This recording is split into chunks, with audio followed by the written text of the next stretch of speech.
ትላንት ማታ እነ አብርሽ ሩታ ከነ ሄርሜላ መጥቶ ነበረ። አዎ አብርሃም እውነት ነው። በቃ እንደዚህ አይነት ቆፍጣና ሰው ለምን አትሆንም? መጀመሪያ ራሱ ለምን እዚህ ደረጃ መድረስ የለብህም። በቃ እንደወለደች ራሱ ብታደርግ ምንም ንትርክ ምኑም አይነሳም ነበር፣ ንትርኩም አይነሳም ነበር።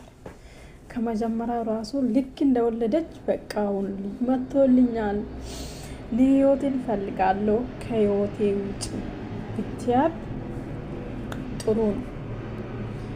ያው ሁሉም በአንዴ አለመቀበል ነው። አንተም በአንዴ ተስፋ ባትቆርጥ ጥሩ ነው። ለምን አንተ ከዚህ በላይ ስላደረግ ደጋግመህ ይቅርታ ብትጠየቅ ምንም አይጎዳህም። ምንም ማለት ነው የሚጎዳ ነገር የለም። አንተ ከዚህ በላይ አድርጌ ስለሆነ ማለት ነው። እውነት እጅ ልጅ 9 ወር ሙሉ ስትሰቃይ አብሬክ አልነበርክም። ዛሬ ልጅ ሲወለድ ልጄ ስትል ራሱ አይሆንም። ስለዚህ አንተ ተስፋ ሳትቆርጥ ደጋግመህ ይቅርታ ጠይቅ፣ ትመለሳለች።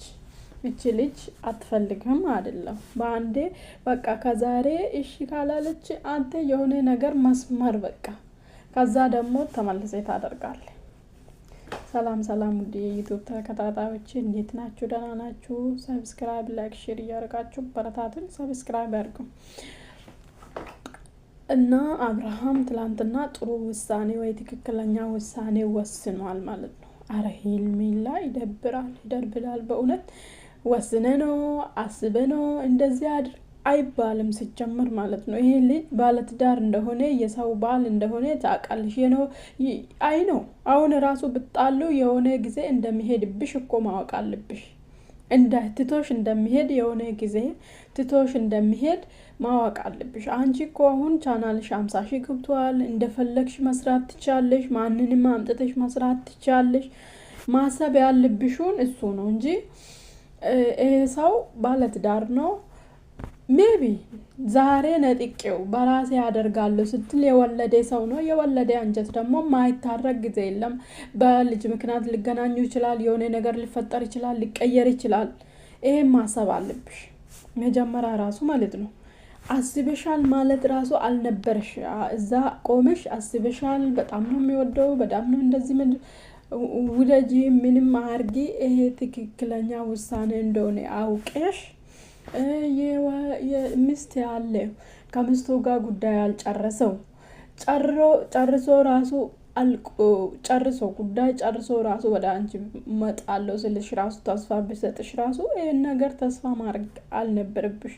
የሆነ ሰው መሀል ገብቶ በቃ ይበቃቸዋል ታረቁ ስለው ሁለቱም በቃ ትልቅ ሰው መሀላቸው ቢገባ ወይ አብርሃም አባት እና የሩታ እናት አሁን በቃ ይበቃቸዋል፣ ከዚህ በፊት ያደረጋችሁ ሁሉ ይበቃቸዋል፣ ታረቁ ሲባል ሊታረቁ ይችላል። ለምን ለትልቅ ሰው ማለፍ አልችሉም። ይሄን እያወቅሽ በቃ ውሳኔ ትክክለኛ ነው። በጣም ይሄ አሁን ትዳር ነው። ምንም ማሰብ ያስፈልጋል። በቃ ትዳር አለ። ይሄ ልጅ አልፈታም፣ ትዳሩን አልፈታም፣ አላበቃለትም። ይሄ ልጅ አስበሃል። ፍቅረኛ አይደለች ማለት በፍቅረኛሞች ደረጃ ቢሆን አዎ አስብበታል፣ ወደ ኋላ የምትመለስ። ይሄ ልጅ ግን ልጅ ወልደዋል፣ ልጅ አለ። ከዛውን ትዳሩን አልፈታም፣ አልጨረሰም። ስለዚህ አስብበታል እኮ አይባልም። ሄርሜላ አይደረግም እንደዛ። አንቺ ትላንትና ያወራሽ ትክክለኛ አይደለም። በቃ እንዴት አስበህ ነው አይባልም። በቃ ውሳኔ ትክክለኛ ነው። እኔ መጀመሪያም ወደ ህይወትክ ተመለስ ብያለሁ። ከዚህ በፊት ብለሻላ ተመለስ ብያለሁ። አንተ ነህ ወደ ኋላ ተመለስክ እንጂ ብለህ መናገር ነበረብሽ። እሱን እዛ ቆመሽ እኔ በጣም ወድ ነበረ፣ ለአንተ ጥሩ ስሜት ነበረብኝ፣ እንደዚህ ነበረብኝ፣ ላወድ ነበረብኝ፣ አከብር ነበረብኝ። ያው እንዴት አብርሃም እንደ ሴት የሆነ ሰው መጥቶ የትም መጥቶ ሊወድክ ነበረ፣ እንደዚህ ሊሆንክ ነበረ። አብርሃምም ደግሞ ተጨንቄ የያዘችው ሩታ ሩታ እኮ ነገሮችን በአይን ብሌን ነው የምታየው። በቃ በባትሪ ነው የምታየው። ዝም ብሎ እንደ ተራ ነገሮችን አታይም። በቃ አታይም በፍጹም ማለት ነው። ማይስማሙበት ምክንያት ቢኖር አብርሃምና ሩታ ነገሮቹን በባትሪ ነው የምታየው ማለት ነው። ለምን የሆነ ነገር ነገ ይዞ እንደሚመጣ ታውቃለች። ያውን ጥቃቅን በቃ አይረባም፣ በቃ አይረባም፣ ምንም አይቆጠር አይደለም የሚባለው ነገር የሆነ ትልቅ ነገር ይዞ እንደሚመጣ ታውቃለች።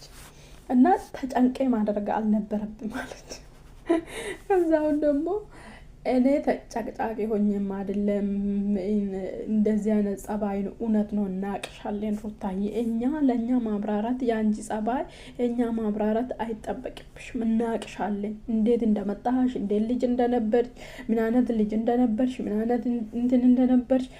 ግን ይህን ነገር የሳልኩ አንተ ነው። እውነት ነው የአንተ ተገፋፍተ የአንተ ልክ ተጋብታ የሆነ ነገር ስታደርግ የሆነ ነገር ስታጠፋ አንተ ስትጀሉ ወንድ ይዛል ተመጣ ይሄን ነው።